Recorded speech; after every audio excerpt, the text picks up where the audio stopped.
তিনি সকল নেতাকর্মীদেরকে ঐক্যবদ্ধ করেছেন, সুসংগঠিত করেছেন, যাতে বাংলাদেশের কোথাও কোনো ধরনের অপ্রীতিকর কোনো ঘটনা না ঘটে সেজন্য তিনি কাজ করেছেন। অবশ্যই এই ক্ষেত্রে বিএনপির নেতাকর্মীরা গুরুত্বপূর্ণ ভূমিকা পালন করেছেন। আজকে বিএনপির নেতাকর্মীদেরকে বিভিন্ন জায়গায় দখল, চাঁদাবাজি এই সমস্ত লোকমা লাগানোর চেষ্টা করা হয়। বিএনপির নেতাকর্মীরা এই সমস্ত কাজ থেকে অবশ্যই দূরে আছে। তারা 5 তারিখের পরে বিভিন্ন ব্যাংক বিমা দখল করেছে, আমরা সেই বিষয়ে কথা বলতে চাই। 5 তারিখের পরে আমরা অনেক জায়গায় দেখেছি বিভিন্ন আর্থিক প্রতিষ্ঠানগুলোকে দখল করা হয়েছে। আজকে আমাদেরকে সতর্ক থাকতে হবে। একটি দল, কিছু মানুষ মুখে ইসলামের কথা বললেও তারা সত্যিকারের ইসলামিক মন মানসিকতা তারা কথা বলছে না, তাদের আচরণ মুনাফিকের মতো হচ্ছে। আমাদেরকে সতর্ক থাকতে হবে। তাদেরকে মনে রাখতে হবে বিএনপি ছোটখাটো কোনো দল নয়। আজকে সারা বাংলাদেশে বিএনপি তারেক রহমানের নেতৃত্বে ঐক্যবদ্ধ। প্রিয় বন্ধুরা, যখন দলের প্রয়োজন, দেশের প্রয়োজনে তারেক রহমান ডাক দিবেন, বিএনপির লক্ষ লক্ষ নেতাকর্মী রাজপথে ঝাঁপিয়ে পড়ে এই সমস্ত অপচেষ্টাকারীদের বিরুদ্ধে ব্যবস্থা গ্রহণ করবে। বন্ধুরা, আমরা শহীদ জিয়ার দল। আমাদের নেতা, স্বাধীনতার মহান ঘোষক শহীদ রাষ্ট্রপতি জিয়া রহমান, স্বাধীনতা যুদ্ধে যিনি সরাসরি যুদ্ধ করেছেন, তিনি বাংলাদেশের বাইরে থেকে যুদ্ধ কার্য পরিচালনা করেননি, তিনি মাঠে থেকে তিনি যুদ্ধ করেছেন। আর আমাদের নেতা কর্মীরা এই দেশের স্বাধীনতার বিরুদ্ধ শক্তি ছিল না, আমরাই ছিলাম স্বাধীনতার পক্ষের শক্তি। প্রিয় বন্ধুরা, আজকে যারা দেশকে পুনর্জিত করতে চায়, আজকে যারা দেশের মানুষকে বিপদে ভিন্ন পথে পরিচালিত করতে চায়, তারা বাংলাদেশের বন্ধু না, তারা বাংলাদেশের শত্রু। আর বিএনপির মতো রাজনৈতিক দল আছে বিদায় বাংলাদেশের সকল কর্মকাণ্ড সঠিকভাবে পরিচালিত হচ্ছে। আমরা এই অন্তর্বর্তীকালীন সরকারকে আমরা সহযোগিতা করছি। এই সরকার এই হাজার হাজার ছাত্রের রক্তের বিনিময়ে প্রতিষ্ঠা হয়েছে। আজকে যারা মনে করেন যে 1 মাসের আন্দোলনে এই ফ্যাসিবাদ মুক্ত হয়েছে বাংলাদেশ, আমি বলতে চাই এটা আপনাদের মিথ্যা বক্তব্য। 16 বছরের আন্দোলন সংগ্রাম, 16 বছরের রক্তের বিনিময়ে, আমার সহযোদ্ধাদের জীবনের বিনিময়ে আজকের এই অন্তর্বর্তীকালীন সরকার বাংলাদেশে প্রতিষ্ঠিত হয়েছে। সুতরাং শহীদদের প্রতি অমর্যাদা করা যাবে না। গতকালকে একটি পত্রিকায় দেখলাম একটি রাজনৈতিক দলের নেতা তিনি বলেছেন দখল, চাঁদাবাজি করলে শহীদদের রক্তের সাথে বেইমানি করা হবে। আমি ওনাকে উদ্দেশ্য করে বলতে চাই, আপনার দলের ভিতরে চাঁদাবাজার দখলদার আছে।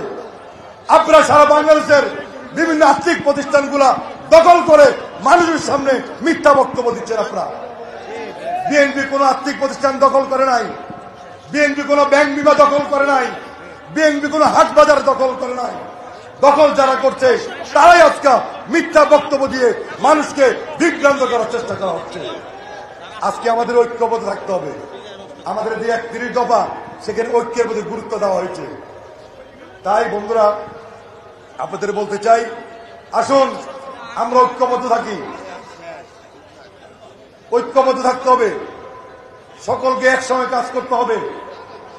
যেই দাবিকে সামনে রেখে আমাদের সহযোদ্ধারা শহীদ হয়েছেন, যে জন্য বাংলাদেশের মানুষ এই 16 বছর নিজেদের ভোটাধিকার প্রয়োগ করতে পারে নাই, নিজেদের ক্ষমতা দেখাতে পারে নাই, জনগণ যে ক্ষমতার উৎস সেটা প্রমাণ করতে পারে নাই, সেই দাবিকে আমরা এখন পর্যন্ত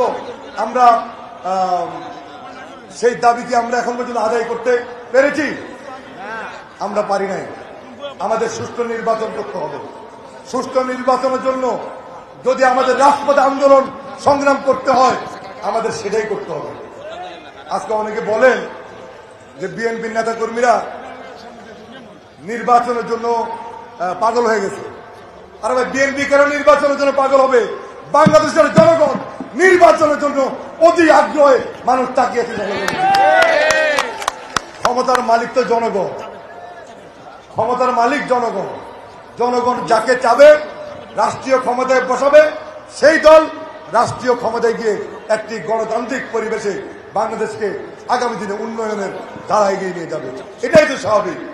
আর এই নির্বাচনের জন্য তো আমরা সংগ্রাম করেছি, আমরা জেল খেটেছি, আমরা কারাগারে গিয়েছে হাজার হাজার নেতা কর্মী। সুতরাং নির্বাচন তো আমাদের একটি প্রাণের দাবি। সুতরাং আমরা এই সরকারের নিকট দাবি জানাবো, অতি বিলম্বে একটি সুষ্ঠু নির্বাচনের ব্যবস্থা করুন। অন্যথায় ওই ফ্যাসিবাদী অপশক্তিরা আবার বাংলাদেশের আনাচে কানাচে ঢুকে এই দেশের পরিবেশকে নষ্ট করার জন্য চক্রান্ত করছে।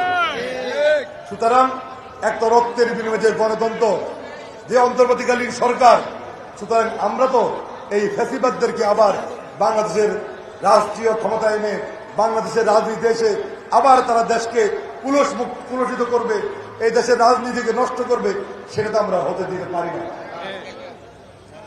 একটি নির্বাচনের মাধ্যমে যখনই একটি গণতান্ত্রিক সরকার প্রতিষ্ঠা হবে, আমি মনে করি তখনই এই শহীদদের রক্তদান সত্যিকার অর্থে গুরুত্ব পাবে।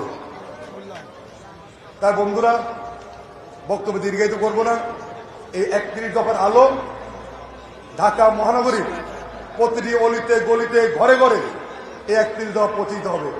এই 31 দফা বাস্তবায়নের মাধ্যমে আগামী দিনে তারেক রহমানের নেতৃত্বে আমরা একটি সুন্দর বাংলাদেশ প্রতিষ্ঠা করতে চাই। বন্ধুরা, সেই লক্ষ্যে ঐক্যবদ্ধভাবে কাজ করতে হবে।